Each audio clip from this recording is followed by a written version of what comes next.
네, 오늘 2024년 1월 24일 ESPN 시작하겠습니다.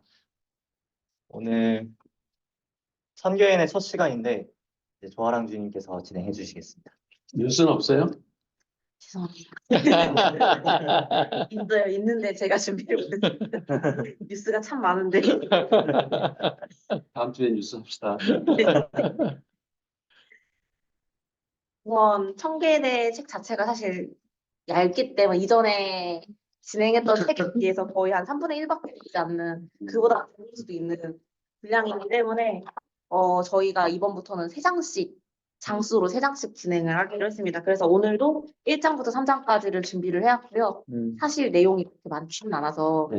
일찍 끝날 수도 있기 때문에 이제 수담이 많아야 한다. 이거를 이 내용에서 끝내지 않고 좀 더 발전시키는 대화가 많아야 된다. 사담은 걱정하지 마. 감사합니다. 사담은 너무 많아서 내공이 있다는 거지. 네, 그래서 이게 은근히 내공이 있다는 거를 자랑하는 것 같은데. 그러면 지금 처음이 조, 네, 네, 두 번째가 김, 저거 전가요? 한가? 네. 네, 김. 김, 그다음에 박, 네. 그리고 다시 조, 조, 김. 김이 네 개. 네. 마지막 네 개. 순식간에 끝나네요. 네. 하나, 둘, 셋, 넷, 5번이면 끝나네요. 이제 앞에 내용이 사실 이제 크게 뒤로 갈수록 아마 더 크게 심도 깊어질 것 같은데 보시면은 이제 1장은 오래된 뇌와 새로운 뇌에 대한 내용입니다. 보시면은 이제 뇌에 대해서 잘 모르실까 봐 제가 사진도 구글링 해가지고 가지고 왔는데요. 이제 우리의 뇌 사진에서 이 겉에 있는 이 파란색 부분 있잖아요. 요 꼬불꼬불하게 생긴 이 부분을 이제 심피질이라고 하는데 이제 뇌에서 가장 새로운 부분이고 이제 또 포유류한테만 심피질이 있다는 그런 특징이 있습니다. 사람의 경우에는 심피질이 좀 큰 편이어서 뇌 전체 부피의 약 70%를 차지하고 있고요. 우리가 지능이라고 생각하는 것들, 뭐 이제 생각이라든지 뭐 기타 등등 그런 모든 것들이 다 이제 심피질에서 생겨난다고 보시면 됩니다. 근데 이제 제목이 오래된 뇌와 새로운 뇌잖아요. 심피질이 그러면 새로운 뇌에 해당되는 부분이고요. 이제 심피질 안에 있는 이 깊숙한 부분이 오래된 뇌라고 볼 수 있는데 이제 책에서 재밌는 사례가 있어가지고 제가 이제 그림까지 그려가지고 그림까지 그림을 직접 만들어가지고 그렸어요? 잘 미리 캔버스로 만들어서 다 소스를 따라서 제가 배치만 잘 했습니다. 배치를 해가지고 그러면 미디어를 잘 써. 이것도 제주야. 네. 그래서 이제 오래된 뇌와 새로운 뇌의 싸움이 이런 거예요. 예를 들어서 이제 새로운 뇌가 초코 케이크가 건강에 안 좋고 예를 들어서 내가 지병을 앓고 있는데 초코 케이크는 먹으면 안 돼. 이런 생각을 가지고 눈앞에 초코 케이크가 있는데 이제 안 먹으려고 하는 거죠. 먹지 말아야지. 근데 이제 오래된 뇌가 이미 이 초코 케이크의 초코 향기, 감초 그리고 또 먹어봐가지고 벌써 막 입이 침 고이고 막 이런 것들 때문에 냄새도 좋고 이거 예전에 먹어봤는데 맛있는데 먹자. 이제 이런 싸움이 머릿속에서 벌어진다는 거죠. 쉽게 표현을 하자면. 이제 오래된 내가 새로운 내가 계속 우리가 끊임없이 싸우는 거를 많이들 겪어봤을 거예요. 뭐 예를 들어 다이어트라든지 아니면 뭐 공부해야 되는데 근데 눕고 싶다. 막 이런 것들 있잖아요. 술자리에서 했더니 근데 이런 내 싸움이 우리도 모르게 눈치채지 못했지만 우리 머릿속에서 일어나고 있다. 네, 이제 여기서 얘기하는 이제 언급된 다른 칼이라는 과학자가 있는데요. 이 과학자가 관찰한 두 가지 사실이 있습니다.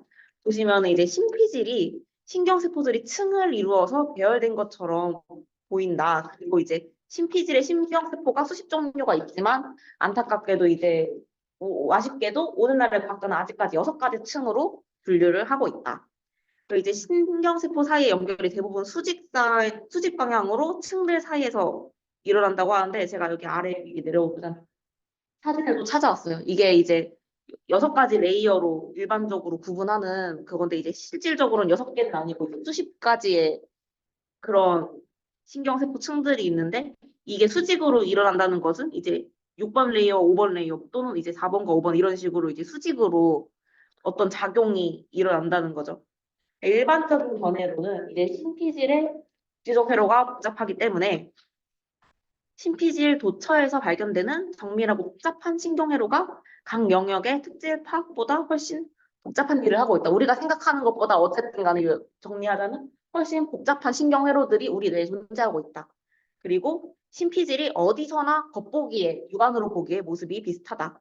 그래서 이제 예를 들어서 우리가 시각, 눈으로 보는 것과 말로 하는 거, 언어가 전혀 다른 영역이라고 생각을 하지만 사실 뇌에서 그걸 담당하는 부분들을 확인했을 때 그냥 생긴 게 그냥 비슷하게 생겼다는 거죠, 겉모습이.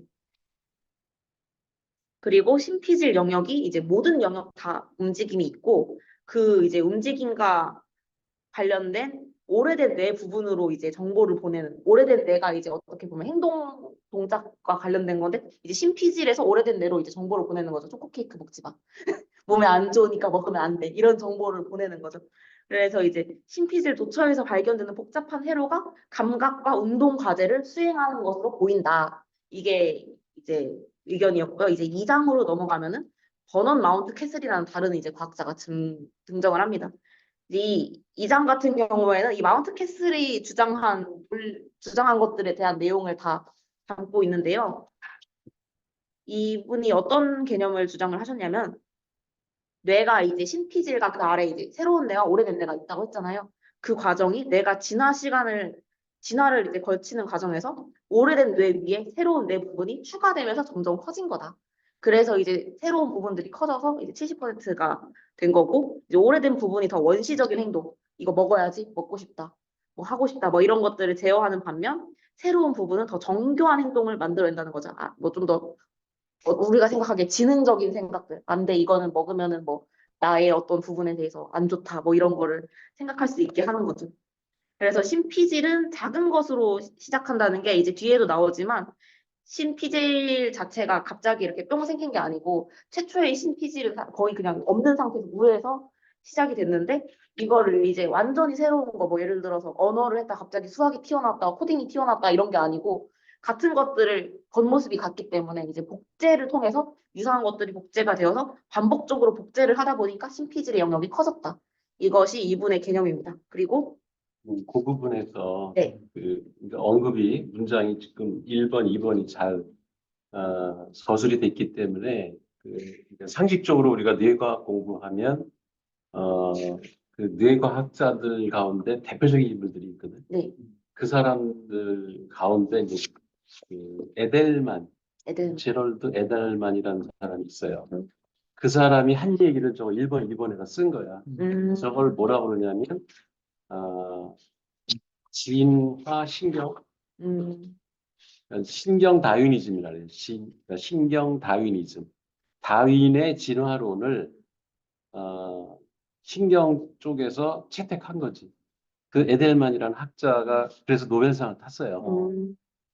그러니까 뇌의 발달 과정이나 이제 나중에는 의식도 우리가 알게 될 텐데 그 의식의 형성 과정도 결국은 진화의 과정과 다름없다. 그러니까 뇌 안에서 세포들 간의 진화가 일어나는 거지.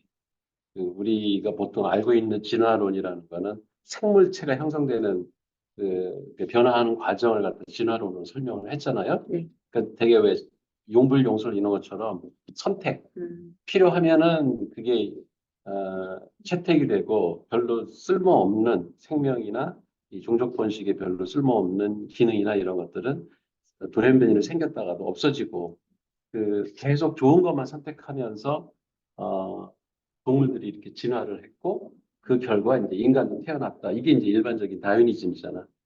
근데 이걸 뇌 안에서도 뇌 세포들이 어떤 기능을 수행하다 보니 뭔 쓸모가 있겠네라고 자기 유리하다고 생각하는 부분들이 더 발달해서 언어 영역도 생기고 의식이라는 것도 거기서 이렇게 만들어졌고 이런 주장을 하는 게 제럴드 에델만이라는 사람의 신경 다윈이즘이라는 거를 지금 이 두 문장으로 써는 거예요. 그렇지. 근데 되게 시루떡처럼 생겼잖아. 네. 시루떡이 이제 레이어가 있는 음. 무지개떡 이렇게 무지개떡처럼 이렇게 층층층 그죠? 근데 다른 거는 무지개떡은 이게 세로 축은 없는 거지. 왜냐면 가루를 뿌려서 이렇게 옆으로 이렇게 펼쳐놨고. 근데 저기서는 모양은 되게 시루떡처럼 생겼는데 실제 달달하지. 그 기능상의 그 통합 과정은 세로로 일어난다. 네, 그렇지. 맞아. 이제 그 저게 히든 레이어들인 것 같아요. 근데 저걸 흉내내서 딥러닝에 보면은 네. 1단계, 2단계, 3단계 해가지고 레이어들이 여러 개 층으로 이루어지잖아. 그거를 저걸 흉내내고. 저걸 흉내낸 거. 그러니까 지금 우리 모델이 요 이론을 좀 따라가고 있다는 거지. 그래서 보시면은 신피질의 모든 부분이 결과적으로 위에서 얘기했듯이 복제해서 만들어졌기 때문에 동일한 원리로 작동을 하고요. 이제 모든 영역이 똑같아 보이는 이유는 똑같은 일을 하기 때문이라고 이분이 주장을 했습니다. 그래서 이거에 대해서 이제 피질 알고리즘이 발현했다. 이런 표현을 사용을 하셨고요. 이제 신피질의 기본 단위, 그러니까 지능의 기본 단위를 피질 기둥이라고 이야기했어요. 피질 기둥은 이렇게 이 하나의 세트, 세로로 된 하나의 세트라고 보시면 되는데 이제 피질 기둥의 폭은 뭐 종, 영역 뭐 이런 거에 따라서 각기 다르고 각각의 기둥은 이제 다시 수백 개의 소기둥으로 나뉘고 뭐 여러 가지 기둥들이 있는데 어쨌든 간에 중요한 거는 각각의 기둥들이 똑같은 원리로 움직이고 같은 일을 하고 이제 뭐 소기둥 이런 건 뭐 이제 중요한 하위 요소다. 그래서 이제 이런 알고리즘, 공통적인 이런 피질 기둥 알고리즘의 존재를 뒷받침하기 위한 증거로 이분이 이제 신피질 모든 곳의 세부 회로가 놀랍도록 비슷하다. 이런 근거를 댔고요. 두 번째는 호미니드 조상에 비해서 현생 인류의 신피질이 못한데 크게 팽창한 사건이 진화사에서 아주 짧은 시간에 일어났기 때문에 이 짧은 시간 내에는 새로운 능력을 갑자기 이렇게 막 발견하거나 이런 것보다는 이제 동일한 걸 더 많이 복제하기에 충분한 시간이기 때문에 복제가 됐다고 보는 것이 맞다. 그게 이제 근거 중에 하나고요. 다른 근거로는 이제 신피질 영역의 기능이 확고하게 정해져 있지 않다는 거예요. 이 부분은 언어, 이 부분은 시각 이렇게 딱딱 나눠진 게 아니고 여기서 이 부분에서 언어도 하면서 시각적인 것도 비스무레 하면서 막 이런 것들이 섞여 있다는 거죠. 그래서 이제 진화압이라는 이제 진화 압력이 없는 수많은 일들을 할 수 있다. 이게 이제 갑자기 그런 거예요. 저희가 태어나자마자 갑자기 코딩을 할 줄 알겠어요 하면서 코딩을 하면서 태어나진 않잖아요. 저희가 코딩에 대해서 코자도 모르고 태어났지만 이제 크면서 뭐 코딩에 공부를 하면서 뭐 파이썬이니 뭐니 공부를 해가지고 우리가 이제 코딩 하면은 어떤 떠오르는 어떤 것들이 각자 뭐 각기 다르겠지만 있으시잖아요. 그런 것들이 사실상 발견된 게 아니고 우리가 학습을 통해서 쌓아갔다. 그러니까 진화 압력 없이 태어나자마자 코딩을 아는 천재 아기 뭐 이런 게 아니라 우리가 학습을 통해 됐다. 이게 이제 뇌가 범용학습 방법에 의해서 범용학습 방법에 의존한다는 것을 말해주고 그러면 네. 이 이론에 의하면 네. 지금 우리는 지금 이렇게 나오잖아. 좌뇌, 네. 우뇌. 네. 그 여기는 뭐 생각하는 영역, 네. 여기는 뭐 하느냐 이렇게 네. 그 신피지 여기를 영역별로 이렇게 나눠가지고 그 기능을 그 하잖아. 네. 근데 그런 이론이 그러면 이 여기 영역이 없어지면 어떻게 되는 거야? 다른 데에서 다른 그냥 데가 보충을 하는 거죠.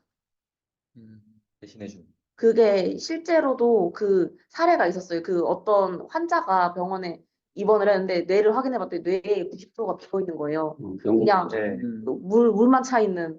근데도 불구하고 일반 사람처럼 똑같이 대화하고 심지어 직장도 잘 다니고 겉으로 보기에 문제가 없어 보이는 사례가 있었죠.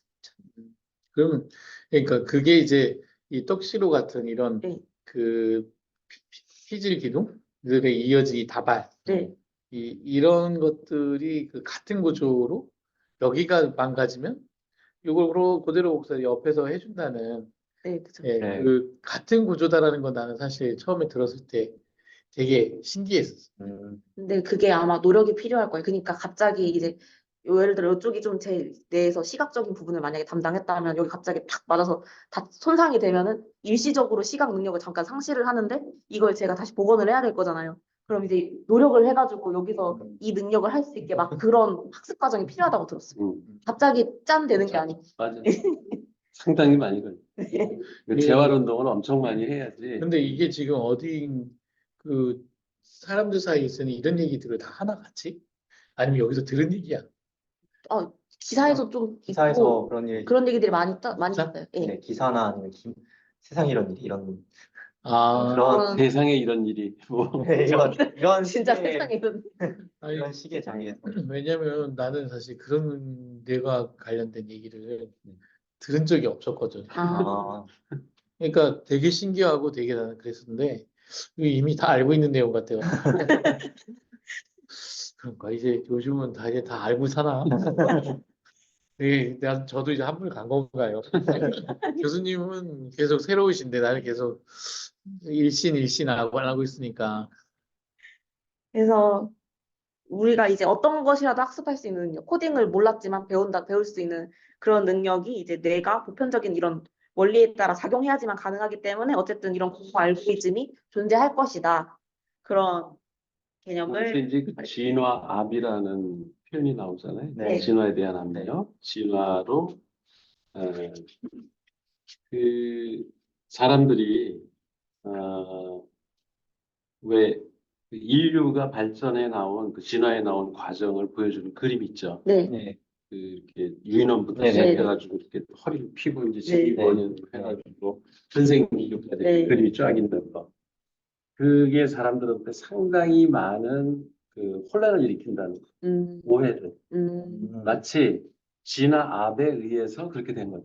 아, 그러니까 인간이 마치 진화의 최종 목적지인 것처럼 사람들이 그렇게 생각하기 쉽다는 거예요. 그래서 인간은 위대하다, 막 다른 동물보다 위대하다, 막 바퀴벌레보다는 몇 배나 뭐 위대하다, 막 이런 식의 얘기를 하는 사람들이 바로 그런 사고에 젖어 있는 거예요. 그러니까 어느 누구도 이 지구상의 생물 어느 누구도 승자가 있는 게 아니야.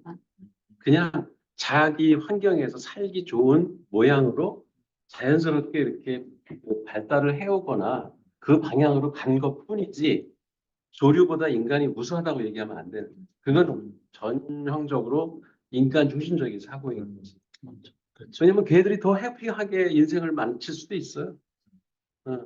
이게 진화라는 게 사실 이제 좀 뭔가 더 좋아진다는 느낌처럼 보이지만 그렇지. 사실 진화라는 그렇지 않다는 거를 저희가 어. 알아야 되거든요. 그러니까 예를 들어서 제가 이쪽 손을 가지고 계속 이렇게 하다가 이쪽 손이 너무 발달을 했어요. 근데 이제 제가 계속 이제 뭐 생식 과정을 통해서 이제 번식을 해가지고 제 자손들이 또 계속 또 똑같은 저처럼 여기를 해가지고 막 여기 팔이 한쪽만 긴 사람. 발달한 그런 신생 인류가 될 수 있잖아요. 그렇지. 근데 그렇다고 해서 그게 반드시 유리하냐? 그러면 그건 아니거든요. 음. 실제로 저희 멸종한 동물들 보면은 예를 들어서 바다에서 뭐 어떤 과정을 통해서 이렇게 했더니 그 개들이 이제 그거에 유리해져가지고 너무 늘어나서 막 바닷속에 산소가 부족해서 다 같이 폐사를 하는 바람에 멸종이 되어버리기도 하고 갑자기 그렇게 공룡이 대표적이죠. 네, 사라져버린 그런 동물들이 너무 많기 때문에 진화가 반드시 그래서 개체수를 그렇게 본다면 가장 진화에 성공한 동물이 바퀴벌레, 개미, 네, 그리고 뭐야, 그 박테리아 네. 네, 이런 게 개체수로 따지면은 인간하고 비교가 안 되는 정도로 많거든.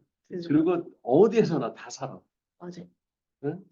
그 백두산 꼭대기에 올라도 개미가 기어다녀. 사람은 거기서 못 살아.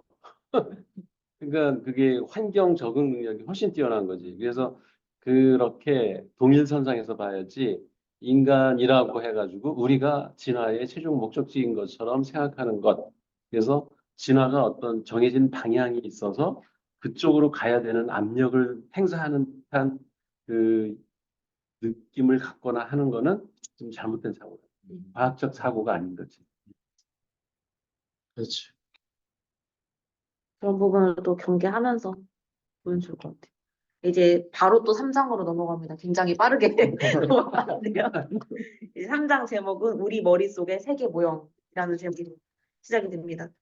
이제 신피질을 앞서서 계속 이야기를 했는데요. 신피질이 이제 3장부터는 좀 더 뭔가 개발과 가까워지는 느낌이 저는 개인적으로 많이 들었어요. 왜냐하면 예측이라는 얘기가 나왔거든요. 그래서 이제 신피질이 내가 무엇을 보고 듣고 느낄지 수많은 예측을 동시에 한다고 해요. 예를 들어서 제가 제 방이 있는데 제가 항상 제 방에 놔두는 물건의 위치가 있잖아요. 여기에 예를 들어서 항상 파란색 이 휴지각이 제 오른쪽에 항상 있어요.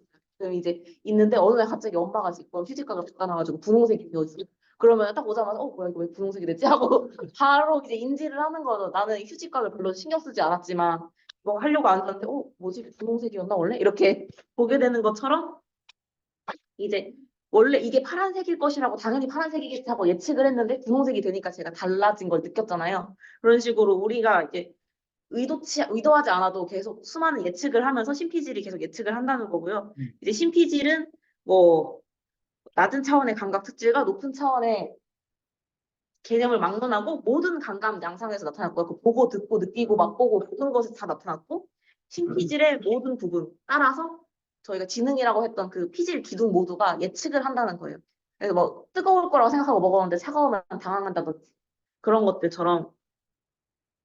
근데 이제 내가 예측을 하려면은 이것도 이제 인공지능 학습이랑 같은 맥락인데 어떤 게 정답인지 이게 정상적이라고 예측이 되는지 그걸 먼저 알아야 돼요. 예를 들어서 얼음처럼 생긴 투명한 네모가 있는데 얼음이면 당연히 차갑다. 이거를 먹어봐야 예전에 한번 먹어보고 느껴보고 해야지 얼음이 차갑다고 아는데 사실 이게 정교한 얼음 모양의 모형일 뿐이고 차갑지 않고 뜨겁다면은 우리가 당연히 차가울 거라고 이전에 학습한 결과에 따라서 차가움을 예측하고 잡았지만 뜨겁다. 여기에서 이제 다름을 느끼는 거거든요. 그래서 학습과 예측이라는 우리가 익숙한 이 용어가 여기서 나왔습니다. 그래서 여기서는 이제 학습해야 되는 우리가 학습할 그런 감각 세계들을 세계 모형이라고 표현을 했는데요. 신피질이 세계 모형을 배우고 이 모형을 바탕으로 예측을 한다는 거죠. 그래서 결과적으로 경험을 통해서 복잡하고 풍부한 세계 모형을 계속해서 배워나가는 거예요. 뭐 얼음은 차갑다든지, 뭐 불은 뜨겁다든지, 뭐 기타 등등의 것들.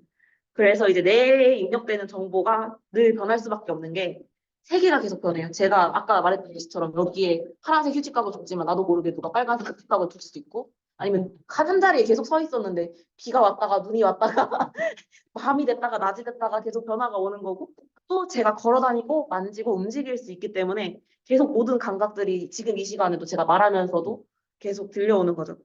또 그 이제 위 앞에서도 말했듯이 감각 운동 학습이라고 뇌가 이제 우리가 움직일 때 우리가 계속 입력되는 이런 감각 입력들이 어떻게 변하는지 관찰함으로써 이제 세계 모형을 학습한다. 이렇게 보시면 됩니다. 그래서 이제 거의 동일한 피질 기둥이 약 15만 개로 이루어진 신피질이 움직임을 통해서 세계 예측 모형을 어떻게 학습하는지를 우리가 만약에 그 학습하는 과정을 알아낸다면 반대로 신피질을 역설계할 수 있을 것이다. 그게 이제 이 책을 쓴 목적인 것 같아요, 이분이. 그래서 이거에 대해서는 앞으로 다음 장에 설명이 될 거고 3장에서는 아직 거기까지는 가지 않았고 이럴 수 있을 것이다. 그 그래서 위에 네. 감각 운동 학습 그 문장이 네. 상당히 중요한 문장이에요. 내 모델링 이론이 저거를 구현해. 그 무슨 얘기냐면 우리가 이렇게 외부 세계를 접하고 많은 기억을 하잖아. 네. 그 정보가 우리 뇌에 쌓인다고. 그리고 이제 경험을 하고 또 누구하고 만나서 이제 뭐 새로운 지식을 얻고 하면서 수많은 그 상들이 머릿속에 맺혀요. 심상이잖아. 그 멘탈 이미지가 엄청나게 우리 뇌 안에 많은 거야. 아까 그 세로기둥 속에 곳곳에 다 거기 퍼져 있다고 거기에. 근데 걔가 강화가 되고 그 지식이 또 그 뭐랄까 그 통합 지식으로 이렇게 발전을 하기 위해서는 얘들이 자꾸 강화가 돼야 돼. 아니면 점점 이렇게 잊혀져. 맞아요. 그 기억이 사라진다고. 근데 감각을 내가 다시 살릴 수 있는 기회를 의도적으로 내가 줘야 되는 거지. 무슨 얘기냐면 책을 읽고 그 지식을 습득했잖아. 그리고 이제 강의를 듣고 수동적으로 지식을 습득을 했다고. 그럼 뇌에 이제 이렇게 저장이 돼 있겠지. 근데 이게 처음에는 이제 워킹 메모리 속에 들어갔다가 그 해마가 자는 동안에 그거를 이제 장기 기억으로 이렇게 넣어줘요. 근데 그 장기 기억으로 들어간 것도 이제 시냅스나 이런 데 이제 저장이 돼 있는 거지. 신경세포 그 간격에. 근데 얘들도 시간이 지나면 저 뒤로 밀려. 그 새로운 들어온 정보를 갖고 자꾸 그건 새로운 신선한 정보이기 때문에 걔들을 앞에다 이렇게 정렬을 해놓는다고 얘가. 그러니까 저 뒤에 것들을 다 잊어먹어 나중에는. 그래서 나는 그 얘기를 들었나 안 들었나도 기억이 안 날 정도로 그 리트리브가 안 돼. 네. 검색이 안 돼. 근데 내가 그런 것들을 조합을 해가지고 말을 하거나 글을 쓰거나 그림을 그리거나 이렇게 모델링 그 생산 활동을 하면 그러면 다시 내 감각으로 그게 살아나. 그러니까 운동이라는 게 뭐 띠띠 하는 게 운동이 아니고 뇌에서 운동이라고 하는 거는 움직이는 거예요. 그러니까 내가 손발을 움직이는 것도 운동이고 또 안구를 이렇게 눈을 이렇게 사람을 쳐다보는 것도 이게 운동이고 말을 하는 것도 이게 목 근육을 이용해 가지고 운동하는 게 다 운동이야. 그러니까 뇌에는 출력 방법이 운동밖에 없어요. 그 운동을 함으로써 과거에 그 저장해뒀던 기억들이 다 살아나. 그게 이미지는 갖고 있는데 얘들을 바깥으로 표출을 해가지고 그렇게 생산을 해야지만 이게 다시 강화가 되면서 새로운 지식이 또 형성되고 그 얘기야 지금 그게 그러니까 우리가 뇌를 움직일 때 우리의 감각 입력이 어떻게 변하는지 관찰함으로써 세계 모형을 배운다 그랬잖아. 그 학습이라는 게 꼭 내 옛날의 과거 기억을 되살려서 반복하는 게 그게 학습이 아니라 새로운 환경. 지금 이제 또 계속 우리는 눈 뜨고 있고 뭐 귀를 듣고 뭐 만져보고 이제 체험을 하고 하면서 그리고 우리가 생각을 하면 또 그 숨어있던 기억들이 막 살아나면서 이렇게 뭐가 형성이 되거든. 그게 사실 창의성이에요. 예. 그러면서 외부에 새로 들어온 정보하고 결합이 돼가지고 이거를 얘가 이미지를 만든다고. 근데 그놈을 표출을 해야 내 감각이 살아난다고. 예. 그 얘기가 저 문장에 들어있는 거예요. 감각 운동 학습이라는 게 바로 그러니까 모델링 이론의 원리야. 감각 운동. 예. 애들이 발표하면 자기가 배운 거가 딱 정리가 되고 그 지식이 체계적으로 머릿속에 딱 저장이 돼. 그러니까 그건 자기 거가 된다. 그래서 끊임없이 쓰고 말하고 발표하고 그거를 시키는 게 사실 진짜 학습이지 수동적으로 외부 정보를 입력하는 책을 읽는 거, 강의 듣는 거, 누구의 얘기를 듣는 거 이런 거는 다 수동적인 학습이거든. 그렇죠.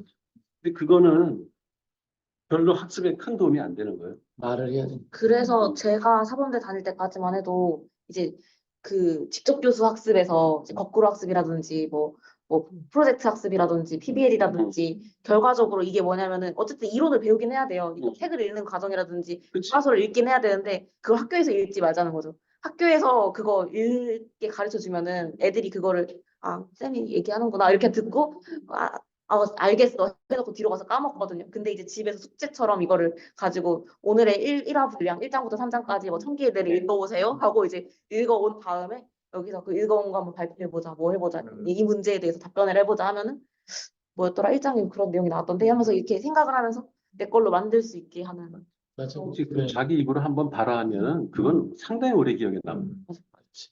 그거를 어렸을 때 연습하고 학습한 친구들은 그 20살 전에 아니면은 25살 전에 한 친구들은 이 사회에 나와서도 계속 그 자세를 견지해.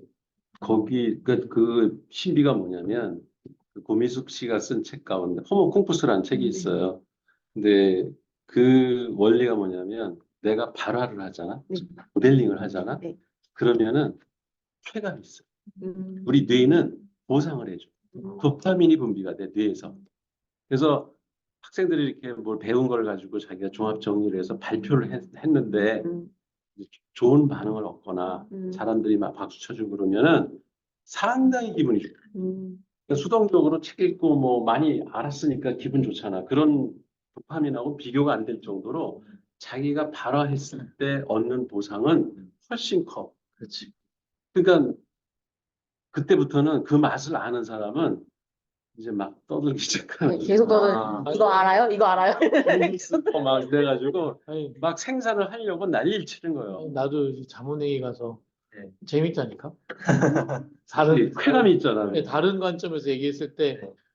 사람들이 뭔가 그 허점을 찔린 것 같은 딱 그런 그 표정들이나 얘기 들었을 때 되게 쾌감이 있어. 그게 근데 계속 일어나니까, 네. 그런데 이제 자주 가는 거지.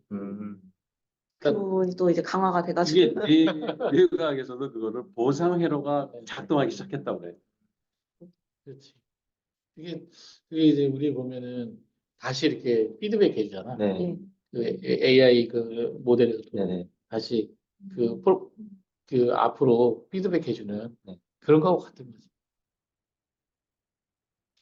그래서 또 다른 이제 기본 개념에 대한 설명이 시작됩니다. 이제 신경세포가 아래 그림처럼 나무처럼 생겼다라고 표현을 하는데 축삭과 가지돌기라는 구조가 이제 세포막에서 나뭇가지처럼 이렇게 뻗어나오는 이 가지돌기 이렇게 뻗어나와가지고 이렇게 생겨 있는데요. 이제 가지돌기는 여기 세포 가까이에 모여가지고 입력을 수신하고 이제 축삭 이 부분은 출력 부분이라고 보시면 됩니다. 이제 신경세포의 활동 전이라고 불리는 이제 극파가 발생하는데요. 이게 전기 신호예요. 그래서 활동 전이는 세포체 부근에서 발생을 하고 축삭을 따라가지고 모든 가지 끝으로 이렇게 퍼져나가는 전기 신호고요. 이제 그래서 결과적으로 사람은 전기 신호로 가지고 움직이는 그런 활동을 가지고 있고요. 그리고 이제 신경세포의 축삭이 이제 다른 신경세포의 가지돌기와 연결되어 있고 이 연결점을 시냅스라고 부릅니다. 앞서서 이제 교수님께서 말씀하신. 그리고 이제 기본 원리 하나, 이제 생각과 개념 지각은 신경세포의 활동이다. 그리고 두 번째, 우리가 아는 모든 것은 신경세포들 사이에 연결에 저장된다. 그러니까 시냅스에 저장된다는 얘기를 근데 하는 거예요. 저장된다라는 표현이에요. 굵어진다는 표현이. 그 같은 말이에요. 우리는 일상 용어에서는 그 이제 컴퓨터하고 이제 자꾸 대비를 하는데 사실은 뇌하고 컴퓨터는 상당히 다르죠. 달라요. 네. 근데 그 이해하기 쉽게 하기 위해서 그 입력되고 처리되고 저장되고 출력되는 게 똑같잖아. 네. 그런 측면에서만 이제 본다면 그 컴퓨터하고 뇌가 하는 일이 되게 유사해 보이는데 그 안에 기억을 시키는 방법이나 검색을 하는 방법 이런 거는 완전히 그 우리 컴퓨터에서 일어나는 거 전혀 다른 걸로 이루어져요. 근데 그런 외부 용어 우리가 일상에서 쓰는 말로 이제 저장된다, 기억한다 이렇게 얘기하는데 사실은 생물학적으로 보면은 시냅스가 굵어지는 거예요. 그렇지. 그러니까 그래서 전기 신호를 빨리 보내는 거예요. 신호에 그냥 그치. 그죠? 신호의 전기 다발이. 신호가 네. 확 지나가지 그러면. 네. 빨리 무선 광랜처럼. 그래서 강화를 하는 게 점점 네. 그 빨라지는 거죠. AI에서는 이제 알고리즘에서 웨이트가 커지는 네. 거고 네. 이 저기 뭐야 뇌 안에서 시냅스는 그걸 자꾸 쓰면은 그리고 굵어져. 맞잖아 그게 네. 그런 보상을 해준다고 그랬잖아. 네. 그 보상을 하면 얘가 굵어져. 굵어지. 갑자기 뜬금없이 든 궁금증인데요. 네. 이제 가끔씩 이제 드라마에 많이 나오는 소재 중에서 기억상실증 환자라든지 막 해리성 기억상실증 막 이런 게 나오잖아요. 그분들의 뇌는 보면은 그러면은 시냅스가 그게 아니고 그렇게 돼 있는 거예요? 그 신호를 네. 그러면 그 얘기가 지금 교수님 하신 얘기는 뭐냐면 신호가 멈춰 있는 게 아니고 계속 움직이고 있다는 얘기. 계속 돌고 있다는 얘기. 근데 그 지금 기억상실증은 그 신호가 끊긴 거야. 중간에 그러니까 뭔가 이 신호가 이렇게 계속 돌아야 되는데 여기 한 부분이 딱 끊긴 막혀 거지. 있는 끊긴 거지. 그러니까 그쪽은 아예 이제 기억이 안 나. 왜냐면 돌질 않으니까. 아, 이게 시냅스가 끊기는 경우도 있고 또 하나는 세포 자체가 파괴가 되고 네. 있고 아예 그 이제 파킨슨병 아, 그 왜 기억 상실증에 걸리잖아. 네. 그러면은 이제 뭐 최근에 일어난 일을 하나도 기억 못하고 방금 밥 먹어도 기억 못하고 하는 게 새로운 기억 세포를 못 만들어내는 그런 경우에도 기억을 못하는. 그렇지. 그러니까 그리고 이제 뭐 교통사고나 아니면은 뇌병변이나 이런 것 때문에 그 혈액이 공급이 안 되면 그 세포 죽죠. 뇌세포 자체가 그냥 시커멓게 죽거든. 그래서 사진 찍으면 다 나오지. 그러니까 심장이 우리 아기 때 딱 그 수정했을 때 심장이 뛰기 시작해가지고 네. 죽을 때까지 뛰는 것처럼 머리도 딱 생성이 돼서 기억되기 시작하면 죽을 때까지 돌아다니는 거야, 이 신호는. 왜 뇌졸중이나 아니면 교통사고 났을 때 골든타임이라고 하는 게 뭐 네. 15분, 뭐 30분 뭐 이런 네. 얘기 하잖아. 죽는 시간. 거기에 피가 뇌에 공급이 안 되면 그런 것들이 다 뇌사 아, 그렇게 되는 거구나. 그럼 기억을 못 하는. 그렇지. 그 기억상실증은 끄집어내는 문제가 아니고 아, 이 흐름이 막히는 거야. 혈관 막히는. 그리고 해리성은 좀 달라요. 회의성도 다르네. 해리성은 무슨 얘기냐면 이렇게 디소시에이트라 영어로는 갈라진다는 얘기야. 네. 무슨 얘기냐면 뇌는 사실은 이렇게 그 심피질 이게 하나로 돼 있어요, 사실. 네. 통합돼 있어요. 이렇게 판. 그러니까 뇌가 부분별로 뭐 손해, 뭐 네. 시상, 뭐 이렇게 뭐 편도 해가지고 여러 부분들로 이루어져 있는데 심피질은 우리가 의식 세계에서 뭐 기억도 하고 판단도 하고 하는 이 심피질에서 다 일어나는 일들인데 이거는 하나의 통합된 시스템이라서 좌뇌 우뇌가 이렇게 양쪽으로 있어도 가운데 뇌량이라고 하는 대들보 같은 네네. 수억 개, 수십억 개의 신경세포가 연결이 돼 있어서 하나처럼 작동을 해요. 근데 이걸 그 뇌량이 예를 들어서 암이 걸린다. 그러면 그거를 제거를 하기 위해서 뇌량을 없애버리잖아. 그러면 뇌가 두 개가 돼. 그러면 좌뇌에서도 의식이 생기고 오른쪽 뇌에서도 의식이 분리가 돼가지고 두 가지 이 사람의 성격이 한꺼번에 그게 드러난다든지 다중인격. 이랬다 저랬다 막 이러는 그런 게 이제 해리성 뇌병변이라고 하는 그런 거예요. 아, 그러니까 다중인격이라고 말하는 소위 말하는 그런 다중인격은 좀 다른 이게 심리적으로 이 사람이 내면에 갖고 있었던 어떤 그 사고나 성향 이런 것들이 그때 상황에 따라 다르게 나타나는 게 이제 다중인격이고, 그러니까 뭐 왜 옛날에 지킬 박사와 하이드 씨라든가 네네네. 그 왜 이 두 가지 성격이 막 이랬다 저랬다 맞아요. 인간들 있잖아.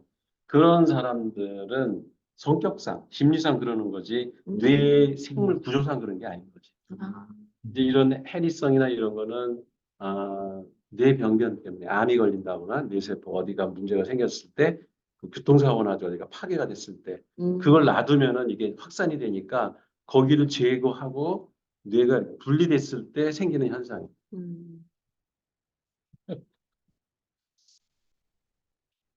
근데 이제 해브라는 분이 제 안에는 이제 학습의 규칙이 있습니다. 그래서 이제 내가 학습을 하는 방법의 기본 개념이라고도 할 수가 있는데요. 각 신경세포에 그 신경세포를 이제 수천 개의 다른 신경세포와 연결하는 시냅스가 교수님 말대로 수천 개가 있고요.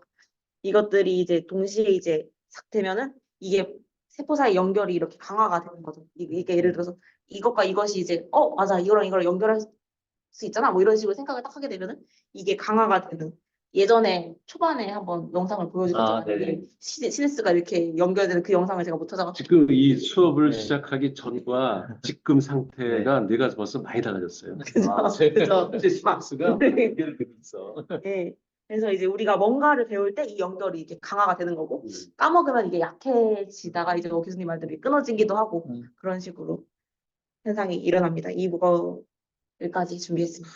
그러니까 결국 이게 그 우리가 신경 그 NL 뉴럴 네트워크에서도 결국 인풋이 많고 뭐 하면은 여기가 계속 그 가중치가 아, 늘어나고, 네.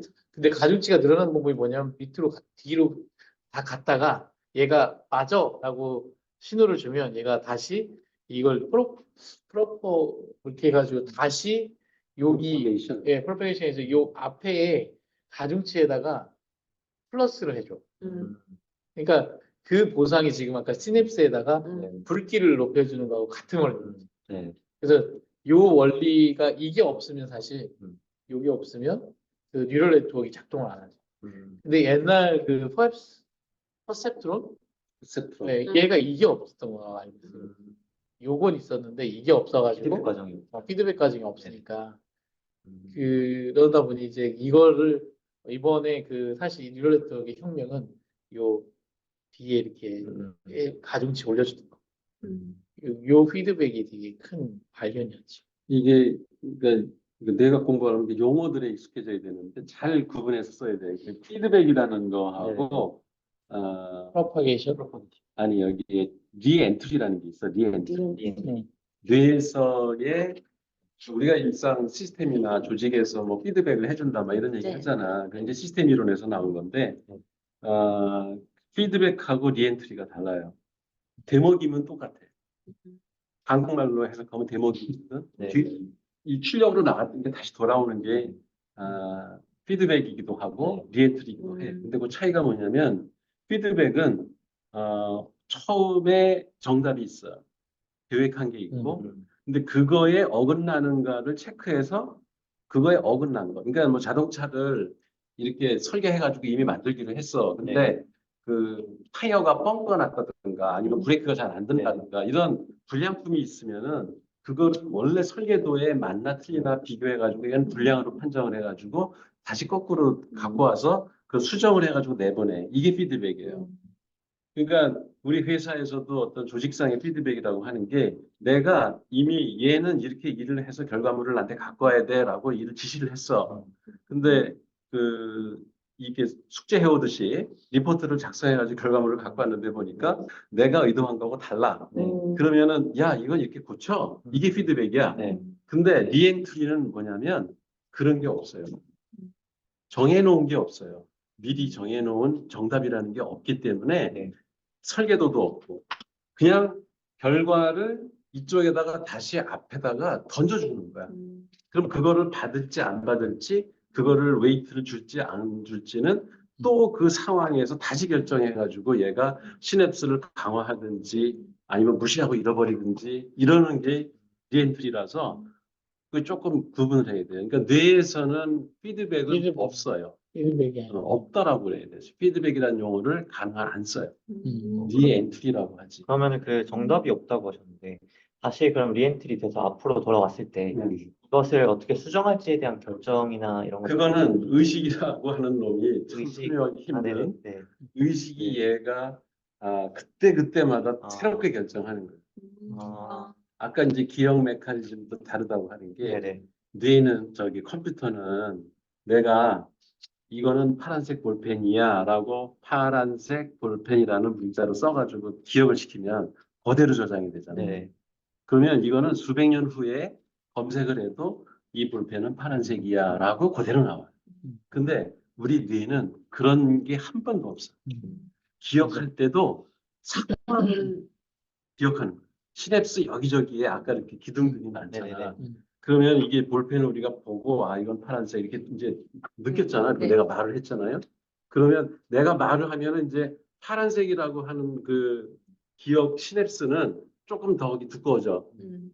그리고 이게 지금 대전일보사 4층에서 그 우리 ESPN 방송하는 사람들이 모인 자리에서 내가 이 볼펜을 파란색이라고 예를 들어서 설명했구나라고 하는 스토리까지 음. 다 머릿속에 기억이 되는 거예요. 음. 컴퓨터는 절대 그렇게 기억 못해. 네 맞죠 그렇잖아. 네 그러니까 맥락을 한꺼번에 다 저장하는 게 뇌예요.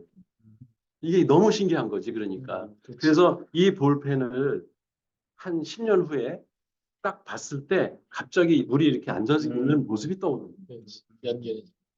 그게 로버트 저기다. 프루스트의 마들렌 향기로 시작되는 마들렌 향이라는 게 그런 거를 묘사해 놓은 거죠. 저게. 네, 맞아요. 그 생각. 그 주변의 상황이 한꺼번에 다 떠오르는 거야. 그 키워드 하나 때문에. 근데 컴퓨터에서는 절대 그런 일이 없어. 그냥 기억한 만큼. 숫자면 숫자, 단어면 단어, 기억하고 그대로 리트리브만 되지. 그러니까 저장 메커니즘도 다르고 검색 메커니즘도 다른 거예요. 이게 볼펜에 대한 기억이 무지 많을 거야. 그잖아. 친구하고 이걸로 뭐, 응? 싸우고. 이거 찌르기 그 게임도 해본 기억도 떠오르고 그다음에 그 어디 볼펜 가게에 가가지고 돈이 없어서 이걸 못 사가지고 울면서 나온 기억도 나고 뭐 온갖 기억들이 쫙 이렇게 검색이 되거든. 네. 우리 뇌는 그렇게 돼 있어요. 그러니까 맥락이 떠오르는 기억 검색 장치고 저장될 때도 그렇게 맥락으로 저장을 한다는 거예요. 그래서 어떤 때는 이게 상황에 따라 이 방에서 봤던 볼펜이 떠오르기도 하고 네. 어떤 때는 문방구에서 내가 못 산 그 볼펜이 떠오르기도 하고 그 상황에 비슷한 맥락이 주어지면은 그거에 맞는 기억이 또 떠오르는 거예요. 그러니까 전혀 컴퓨터하고는 다른 거죠. 그 AI 쪽에서는 프로포게이션이라고 하는 표현을 쓴 건데, 그 더 되돌려서요. 그 그걸 높이는 거를 가중치를 높이는 걸. 근데 결국 그 보니까 학습은 다 똑같네. 그쵸 그 모델을 학습하는 것도 이렇게 해서 결국 데모김해 가지고 그걸 한번 이 맞았냐 틀렸냐를 꼭 보상을 해주잖아요.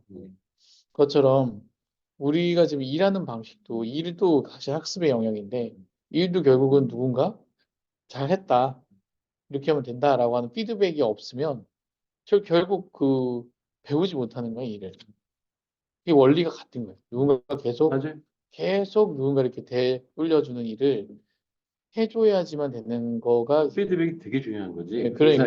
회사에서. 네 맞아. 우리가 일반적으로 얘기하는 피드백이 중요하다는 게 내가 일을 잘하는 거를 누군가 알아주고 칭찬을 해주든가 보상을 해주든가 하면 점점 나는 일을 잘하는 사람으로 발전할 수가 있는데 그걸 아무도 못 알아주고 그 보상도 안 해주고 누가 칭찬도 안 해주고 하면은 그 다음 사람 그 일도 안 하게 돼. 그러니까 그게 없으면 조직이 학습을 할 수가 없네. 아까 전에 한 가지만 더 궁금한 게 의식을 통해서 이제 앞으로 다시 돌아온 대먹임 돼서 돌아온 맥락을 맥락을 통해 나의 행동이라든가 사고라든가 이런 걸 수정한다고 했잖아요. 그러면 그 의식이라면은 이제 무의식 세계에서 이루어지는 행동인 건지 아니면은 이게 딱 떠올랐을 때 있는 상태에서 의식적으로 이걸 수정을 하게 되는 건지 되게 차이가 깊은 질문인데 네, 무의식 두 가지가 복합돼 복합합니다. 있죠. 아, 나는 의식 상태에서 지금 말을 하고 있잖아요. 네네. 근데 내 무의식도 지금 계속 작동을 하고 있어요. 네, 예, 그렇죠. 그래서 내가 지금 말하는 속에는 의식적으로 내가 이런 얘기를 해야 되겠다라고 내가 만든 멘탈 이미지를 심상을 지금 뿜어내고 있긴 네네. 하지만은 말을 그 자체가 속에는 또 여기 민교가 옆에 앉았고 우리 대표이사 두 분이 앉아 있고 이거를 무의식적으로 인식하면서 이 자리에서 내가 해야 할 말이 뭔가를 계속 거르고 있어. 그렇죠. 그러니까 그 다시 재입력돼 가지고 들어온 그 정보가 네네. 뇌 세포에서 어디에다가 어떻게 다시 저장을 하고 아까 뭐 프로퍼게이션이나 아니면은 그 재인 과정 이런 게 일어나는 것도 무의식적으로 일어나는 부분도 있고 어떤 거는 의식적으로 이거는 내가 어디에 연결해야 되겠네라고 그 깨인 상태에서 기억을 하는 부분도 있고 이게 결합이 돼 있어요. 그렇죠. 가치는. 이런 거는 실험적으로 다 밝혀진 것들이에요. 뇌 전극을 갖다 세포에다 막 연결을 해가지고 그것도 옆에서 그 어디서 피가 흐르나 그 어디가 활성화되나 이런 것들을 전부 fMRI 뭐 이런 장치들로다가 관찰을 해서 밝혀낸 거죠. 그렇죠. 그러면 그 지금 의식을 계속 얘기가 됐었잖아요. 그 의식을 어려워 자꾸 최종 의식을 주제야. 네가 공부할 때. 의식 얘기하지 마. 의식이 그러니까 근데 뇌 제일 여러 궁금하세요. 뇌 여러 부분에서 이제 일어난다고 하셨는데 의식이 그러면은 어떻게 정의되어야지 제가 이해가 되는 건지. 교수님하고 같이 의식을 이제 내가 정의하는 네네. 교수님의 네, 네. 말씀은 의식은 원래 의식은 없다. 그건 없다. 네. 의식이라는 건 없고 네. 의식은 내가 이제 어렸을 때부터 학습된 어떤 네. 그 네네. 패턴이 계속 나를 그쪽으로 그게 그 뭐야 사탕을 먹거나 이런 걸 먹었을 때 내가 편한 것처럼 네. 그런 어떤 내에게 편한 어떤 기제가 계속 나에게 그 시키는 그런 게 있는 거다. 의도적으로 뭐 바꾸고 이러는 경우는 정말 뭔가 그 벼락을 맞거나 이런 경우 빼고는 다 자기의 어떤 옛 습관을 따라서 간다. 이제 그 말이 아까 그 에델만의 신경 다윈이즘의 네. 그 주장인 거예요. 무슨 얘기냐면 그 전에 뇌과학이나 이런 뭐 관찰 기술이나 이런 게 발전하기 전에는 의식이라는 게 인간이 갖고 있는. 말을 하기 시작할 때부터 글을 쓰기 시작할 때부터 계속 다루었던 주제야. 네, 그렇죠. 그러니까 고대 철학자부터 그렇지. 무슨 뭐 현대 무슨 뭐 데카르트 이런 사람들이 다 의식에 대해서 얘기를 다 했어요. 네. 근데 그 의식에 대한 큰 틀만 얘기를 하면 하나 그 지금도 이제 종교학자들이라든가 그 이런 사람들은 이제 영혼이라고 생각. 인간만이 갖고 있는. 하나님한테 부여받은 어떤 그 특권, 이 생각을 할 수 있는 아주 고유한 이건 능력이라서 이걸 우리는 인간이 아무리 우리가 노력을 해도 그 의식은 규명할 수도 없고 이거는 아주 신비한 존재야. 이렇게 생각하는 사람들이 지금도 많아요. 네. 그리고 그 함부로 건드리려고 그러면은 그건 괜히 신성 불가침 영역을 건드렸다. 그러니까 그 불경죄로다가 다스리는 그런 것도 있다고. 그러니까 교조주의나 그 종교에서도 그런 거 갖고 얘기하면 안 돼. 그 하나님이 주신 능력인데 그걸 갖고 뭘 따지고 아주려고 그래. 해. 이런 그 있는데 이제 그거를 과학적으로 증명하는데 이제 아까 뭐 이나스나 뭐 그 에델만이나 무슨 뭐 이런 그 신경과학자들이 수백 가지, 수만 가지 지금도 논문이 하루에도 몇 개씩 쏟아져 나오거든. 그런 연구들을 해가지고 그 데이터로 다 입증한 것들만 요새는 그 뭐 하나도 의식이라는 거에 한 90%는 이게 뭐다라고 이제는 얘기할 수 있는 수준까지 된 거예요. 근데도 이제 완전히 규명이 안 된 게 그런데 아까 하던 얘기 마저 끝내면 신경 다윈이즘적 그 관점에서 본다면 의식이라는 게 원래 뭐 이렇게 진짜 뭐 플라톤의 이데아처럼 뭐 딱 있는 그런 존재가 아니라 살다 보니 자연 발생적으로 이렇게 이머전스라는 표현 알지 왜? 네. 그, 뭐가 이렇게 발화가 돼가지고 어떤 수준이 되면 저절로 생겨나는 것 그런 진화의 산물이다 이거지. 네. 진화론도 사실 그런 거거든. 어떤 목표를 가지고 설계도대로 생물이나 동물이 이렇게 발전해 온 게 아니고 살다 보니 그게 편해서 그게 좋아서 그 선택된 것들이 쌓여가지고 현재 이런 사람도 됐고 개미도 됐고 이렇게 됐다는 게 원래 다윈이즘의 진수예요.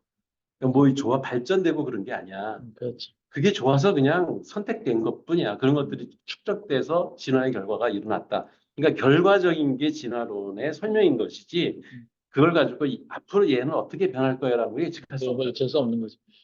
근데 그 결국 그 좋아하는 건데 그 좋아하는 것들의 선택을 계속 하다 보면 그게 나의 자의식이 되고 나의 어떤 뭐 말하는 아이덴티션, 아이덴티, 아이덴티. 그 아이덴티 끊임없이 변하는 아이덴티. 변하는 아이덴티가 되는 거예요. 정해진 그러니까 내가 태어날 때부터 너는 이런 사람이야라고 이렇게 정해진 아이덴티 그 동일성이 아니라 그렇죠. 살아가면서 누구를 만나느냐 그리고 뭐 오늘 누구와 무슨 대화를 하느냐에 따라 나의 정체성은 끊임없이 변하는 거다라는 관점 이게 다윈이죠. 맞아. 그런 거 있잖아요. 막 이제 공부라든지 뭐 아니면 뭐 요즘 나오는 뭐 육각형 인간이라든지 막 이런 거 보면은 이제 나의 부족한 부분이 예를 들어 있잖아요. 뭐 예를 들어 공부를 안 하고 싶어 너무 게을러. 그러면 이제 근데 공부를 해야 되는 게 잘한다는 거를 알잖아요. 의식적으로 이제 공부를 해야 뭐 예를 들어서 수능 100점 뭐 만점을 맞아가지고 서울대를 갈 수 있어. 근데 나는 공부하겠어. 뭐 이제 거 게을러 이거를 가지고 이제 이 생활 습관이라든지 아니면 휴선 공부하기 싫고 막 게임하고 싶고 막 이런 걸 깨고 이제 재미없지만 공부를 시작을 해야 되는데 뭐 일을 시작하든 공부를 시작하든 그걸 해야 되는데 그러면은 이미 나는 이게 너무 많이 강화되어 있는 근데 그림이 너무 많이 강화되어 있는 그때 어쩌면 그 저변에는 네. 결국 우리는 생존을 위해서 생각을 하고 뭔가 움직이고 있는 거잖아요, 다. 요즘 좀 인간은 고등동물이지만. 네. 근데 결국 그 생존은 나에게 쓸모가 있느냐, 음, 유익하냐에 대한 부분을 느끼지 않으면 게을를 수밖에 없어. 진짜 공부해서 좋은지를 느껴보지를 나는 그런 걸 못했다면 느끼지 못했으니까. 내가 뭔가 공부했어. 근데 회사에서 뭔가 큰 문제가 있는데 그때 공부했던 게 딱 단서가 돼가지고 딱 적응했을 때 풀려. 그래서 주위 있는 사람들이 야, 너 이거 어떻게 하냐? 이렇게 시작을 하면 이제 그때부터 뭔가 또 새로운 어떤 뭐가 나왔을 때 또 한 번 이렇게 찾아보고 이런 쓸모가 있을 때 사람은 움직이는데 그게 없으면 저 사람이 다 하는데 뭐 그러면 내가 할 필요가 없는 거지. 이런 어떤 게 그게 의식을 만들고 그게 내 습관을 만들고 그게 결국 뭔가 공부했잖아. 네. 뭔가 들었잖아. 네. 그러면 어딘가 써야 돼. 음. 이게 그래서 그 우리가 학생들이 열심히 배우면 사회에 나가서 봉사해야 되는 거고 어디 가서 내가 그 진짜 길에 계신 할머니하고 대화하면서 내 지식을 알아듣지 못하시지만 막 지식을 말해도 그분이 뭔가 듣는 것 같은 어떤 느낌만 들어도 얘기해야 되는 게 내가 알고 있는 걸 그래서 예. 개를 붙들고 가도 얘기하라는 야, 진짜 알고 있지? 이러면. 그래서 풍어를 이렇게 해야 되는 거야, 풍어를. 걔가 그 서당계 3년 해야 된다고. 그러니까 그 부분이 되게 중요하지. 우리는 근데 공부하고 그걸 말할 기회가 없고 사실 우리 코딩도 해도 네. 나 혼자 한번 하고 네. 그리고 사실 짝 코딩 하면서 이거 야 이거 이런 거야 저런 거야 그러면서 이런 거 아니에요? 잘못 얘기하신 거 아니에요? 그래서 막 이렇게 왔다 갔다 하면서 그게 계속 강화돼야 되는데 나 혼자 딱 하고 아무도 피드백 안 해주고 끝났다는데 아무 변화 없고 아 그러면 뭔가 됐나? 뭐 이러고 이런 것이 이제 사실은 상당히 공부를 안 하게 된 동인이에요. 아니 그리고 우리 뇌가 네. 우리 그 생체 에너지의 3분의 1을 써요.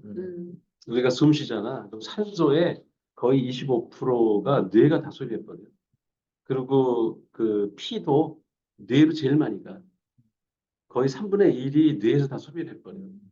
그 얘기는 뭐냐면 우리 에너지를 이 좁은 데서 이거 뭐 한 2.3kg인가 얼마밖에 안 되는 이 뇌가 엄청나게 에너지를 소비해요. 그 얘기는 무슨 얘기냐면 여기서 뇌가 에너지를 소비해버리면 다른 신체가 에너지를 사용할 기회가 없어. 어. 그러다 보니까 뇌는 최소한으로 에너지 쓰려고 우리가 발전을 해왔어요. 그것도 쓸모없어. 그래서 쓸모없으면 그런 거 안 해야지. 이래. 그걸 안 쓰면 그러면 그 다른 애들이 좋아하는 거야. 여러분들이 되게 좋아해. 아, 편하다. 어. 머리를 안 썼더니 이렇게 편하네. 수박이나 먹으면서 이렇게 뭐 사탕 먹으면서 그 누워가지고 TV 보잖아. 네. 되게 편해. 그게 게으른 게 원래 우리 본성이에요. 아, 근데 그 이제 정신이 얘가 점점 이제 퇴화가 될 거 아니야. 그러면 예, 그죠. 그 기억도 네, 점점 맞아요. 이제 네. 시냅스가 점점 네. 나가고 그러면 이제 의욕이 상실되기 시작해. 음. 그러니까 삶에 대한 의욕이 사라지면서 이제 우울증 걸리고 자살 충동이 일어나고 하는 것들이 뇌를 안 쓰면 그게 심해져. 그렇지. 근데 이게 역동적으로 여기에 한번 그 보상 회로가 작동하기 시작하면 이게 가만 안 있어. 잠이 아까워. 그리고 계속 뭔가 하려고 그러고 그러면 이제 다른 사람이 볼 때 아우 쟤는 진짜 그 정열적이야. 그렇지. 활성적이야. 그렇지. 그리고 역동적으로 살아간 것 같아. 그러면 그 사람 주변에 사람들이 꼬여. 또, 그럼 그게 또 상승장을 네, 일으켜서 또 그래. 또 거기서 잘난 척하고 그렇지. 더 말하게 돼. 이제 누워서 TV 보면서 수박 먹는 거에 대한 쾌감보다 그렇지. 이렇게 익혀가지고 주변에 얘기했을 때 맞아. 쾌감이 더 한번 큰 네. 경험을 해야지. 도파민이 훨씬 많이 나오고. 그러니까 그런 경험을 해야 되는 거지. 그런 경험을 할 수 있게 해줄 거예요. 다 모여놓고 세미나할 거기.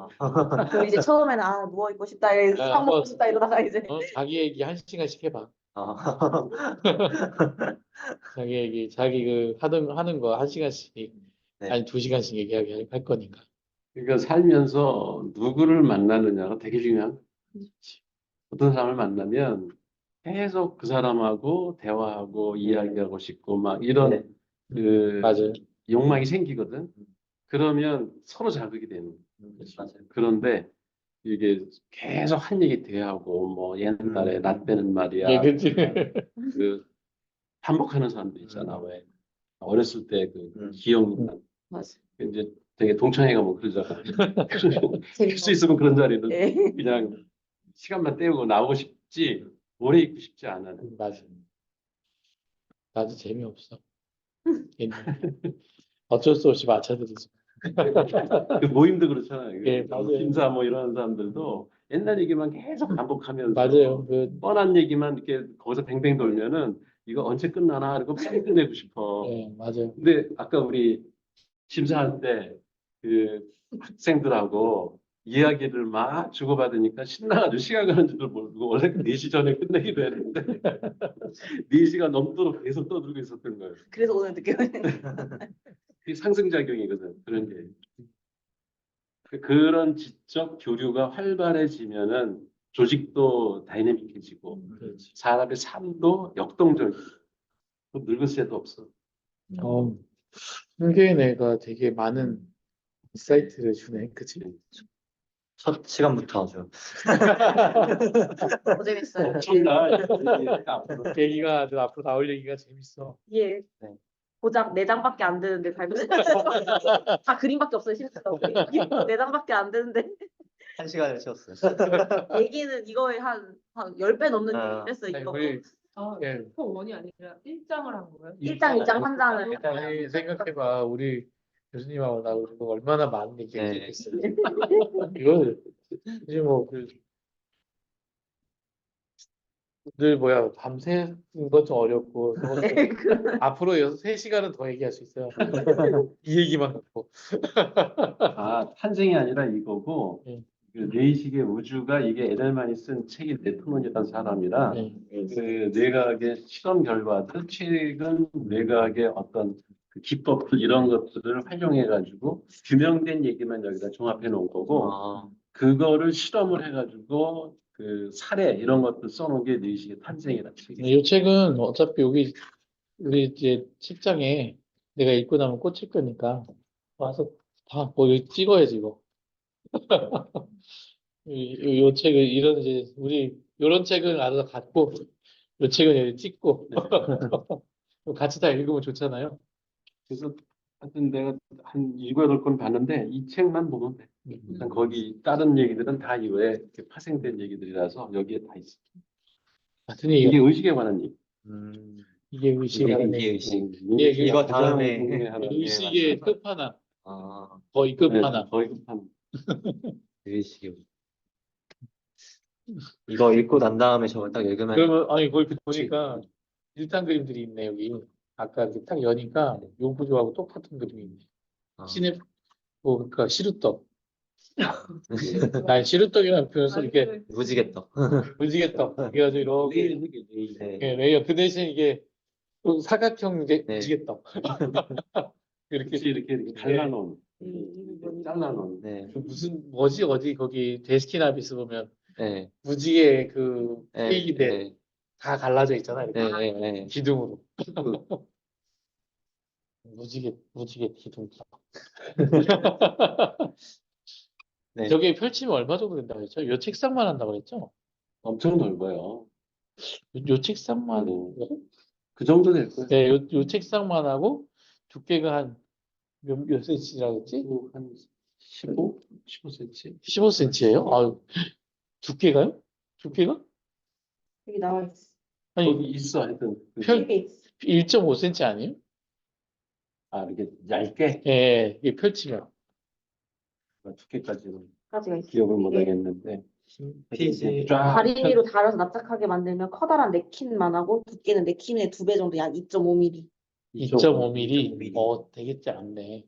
냅킨만 하다 하면은 네, kit만 하면 커다란 냅킨이 무슨 냅킨인지 이 정도 책책 이거 커다란 냅킨 요거 정도 덮는 거 정도 돼. 이 정도에 그러니까 커다란 냅킨이라는 표현이 좀 마음에 안 들 것 같아. 냅킨. 2.5mm면 보면은 야, 근데 그러니까 냅킨이 요만한 느낌이잖아요, 느낌. 생각해봐. 그런 컴퓨터를 만들어 보라고. 갑자기 갑자기. 그러니까 그거를 꾸겨가지고 여기다 딱 넣으면 요 정도 되는데 네. 거의 펼치면 슈퍼컴퓨터잖아. 커다란 슈퍼컴퓨터. 냅킨이. 그런 걸 만들라고.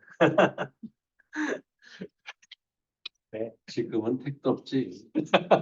1000억 개 세포를 흉내내서 컴퓨터를 연결하려면 네. 지구상에 있는 슈퍼컴퓨터를 다 모아놔도 그래서 이제 하드웨어 발전도 되게 중요한 것 같아요. 이게 이만한 거에 얼마만의 메모리가 담기는지, 그리고 이게 어떤 그러니까 AI가 담겼든 뭐든 어떤 CPU가 달렸는지 그게 이제 많이 작아지면 그게 가능하겠지. 이렇게 착착 넘어. 그게 그래서 소프트웨어 나왔다가 하드웨어 발전했다. 다시 소프트웨어 나왔다가 다시 하드웨어 발전. 그래서 서로 필요한 만큼만 발전하는 거예요. 아, 인기치를 넘어가려면 이거 소프트웨어를 더 이상 최적화해도 안 될 것 같다 하면 그때는 이제 사람들이 이제 하드웨어에 손대는 거예요. 그래서 이제 또 반도체가 다시 음. 뜨는 거군요. 그렇지. 이미 근데 나한테 다 들었던 얘기들. 그죠? 음. 반도체 뜰 줄 알고 있어. 이미 옛날에 다 얘기해줬던. 그죠? 아, 그게 이제 또 소형화되면 좋은 게 그 옛날에 CPU 뭐 이렇게 GPU 그다음에 메모리 이런 것들이 이렇게 그 마더보드에 보면 이렇게 흩어져 네. 있잖아요. 그러면 이것 간에 이렇게 연결을 하는 그게 금으로 돼 있고 네. 금실로 네. 그 저항을 최소화하려고. 근데 그래도 여기서 정보 손실이 일어나. 전기도 많이 소모되고. 근데 이거를 그냥 하나로 합쳐버리면 작은 면적 안에 그 셀들이 다 있는 거 아니야. 그러면은 그 안에 연결망이 되게 가까워지기 때문에 그 효율이 에너지 없어서. 소모량도 상당히 적어지고 속도도 엄청 빨라지고. 그렇지. 그리고 그게 이제 나노 기술. 음. 그 나노 기술이 간 거고 이제 양자 기술이 간. 근데 양자를 공학에서는 표현을 우리가 좀 다르더라고요. 우리는 프랑크 상수라고 해서 10의 마이너스 33승의 크기를 그 얘기하잖아요. 음. 근데 공학에서는 양자라고 하면 쪼갤 수 있는 만큼 쪼개는. 그러니까 나노에서도 쪼개고 그러면 더 양자화 시켰다고 해요. 또 쪼개면 양자화 시켰다.